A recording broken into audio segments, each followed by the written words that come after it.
सुरेश जी का छोटा परिवार था। एक बेटा और दो बेटी। दोनों बेटी बड़ी थी, बेटा छोटा था। दोनों बेटियों की शादी हो चुकी थी। बस बेटा बचा था जो बीएड कर रहा था। इंतजार नौकरी की थी कि नौकरी मिल जाए तो शादी की जाए। दो चार रिश्ते आए लेकिन किसी को पसंद नहीं आया। बहुत ही संस्कारी बेटा था। अपनी बहनों और माँ पिताजी के बहुत ख्याल रखता था। सुरेश जी और मीना जी को यही सुनने को मिलता था, इस कलयुग में तुम्हारा बेटा बहुत अच्छा है। कलयुग का बिल्कुल भी असर नहीं है। ईश्वर सबको ऐसी ही औलाद दे। यह सुनकर सुरेश जी और मीना जी दोनों बहुत खुश होते थे। बेटा का बीएड की पढ़ाई पूरा हुई, जॉब भी मिल गई। जॉब मिलते ही बेटा बहुत खुश हुआ। अपनी बहनों के लिए साड़ी और मिठाई का डिब्बा लेकर अपनी बहनों के घर पहुंच गया। वहां बहनें भी इस खुशखबरी को सुनकर बहुत खुश हुए और प्यार से अपने छोटे भाई का माथा चूम ली। दोनों बहनों से मिल मिलाकर वापस आया।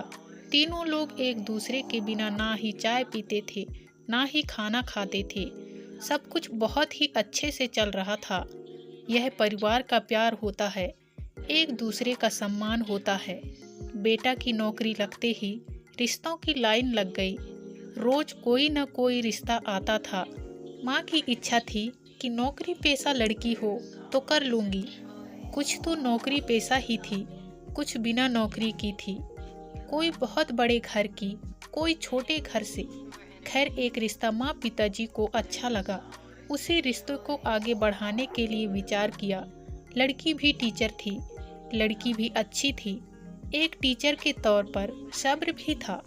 कविता नाम था। सबने देखा तो यह रिश्ता बहुत पसंद आया।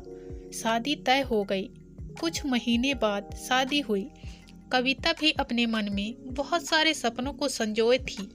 कविता विदा होकर अपने पति के साथ अपनी ससुराल पहुंची। वहां स्वागत हुआ। यह सब देखकर कविता बहुत खुश हुई। एक हफ्ते की छुट्टी ली थी, उसके बाद ज्वाइन करना था। सारे रिश्तेदार अपने अपने घर गए। बेटियों की भी अच्छे से विदाई हुई। दोनों बेटियों ने भी अपनी छोटी भाभी को बहुत अच्छे अच्छे गिफ्ट दिए। जितना प्यार अपने भाई से करती थी, उतना ही अपनी एकलौती भाभी से भी करती थी।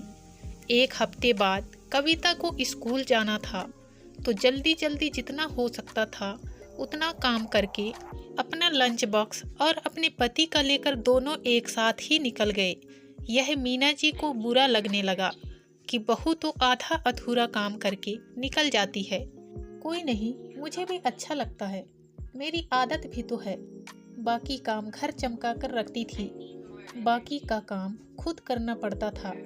एक दिन मीना जी की सहेली आ गई और पूछने लगी, अरे बहू कहाँ है, तुम ये सब कर रही हो?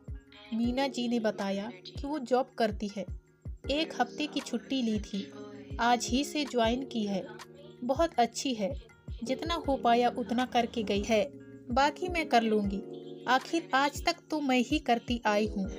एक दिन मीना जी ने अपनी मेड कांति से पूछा कि कितना लेती हो। कांति ने बोला, भैया से तो बात हो गई है, 7,000 में। आपको नहीं पता क्या आंटी? मीना जी थोड़ी देर चुप रही और बोली, हाँ पता है, लेकिन हमने सोचा तुमने कुछ कम किया होगा। अब मीना जी की सहेलियां आती थी तो चाय नाश्ता खाना सब कांति बनाकर देती थी। और मीना जी की सहेलियों ने कहा कि वाह मीना, तुम्हारी क्या तकदीर है, बहू आते ही नौकरानी भी लगा ली। मीना जी ने जवाब दिया कि सच बताऊं तो मैं खुद नौकरी वाली बहू चाह रही थी, सो तो मिल गई, लेकिन ये सब नहीं चाह रही थी। लेकिन बेटा और बहू ने मिलकर यह किया है। बहू अपनी तनख्वाह से घर का पूरा खर्च उठा रखा है और काम वाली का भी वही देती है। देखो बहन, अगर हम चाहते हैं कि हमारी बहू नौकरी पेशा हो तो हमें भी समझौता करना पड़ेगा। या तो हम नौकरी वाली बहू ना लाएं, अगर नौकरानी नहीं भी लगती तो भी मैं करती।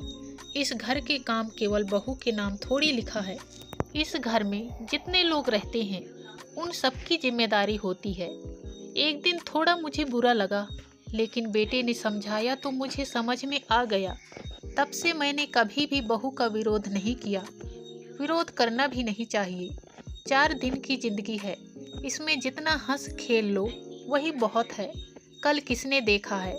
इसलिए हम अपना और बहू का रिश्ता बहुत ही मजबूत बनाना चाहते हैं, ताकि उसे भी मुझसे कुछ प्रेरणा मिले और मीना भी अपनी बहू का बखूबी ख्याल रखती है। आज की कहानी में बस इतना ही दोस्तों। इसी तरह मिलते हैं फिर किसी नई कहानी के साथ। तब तक के लिए धन्यवाद।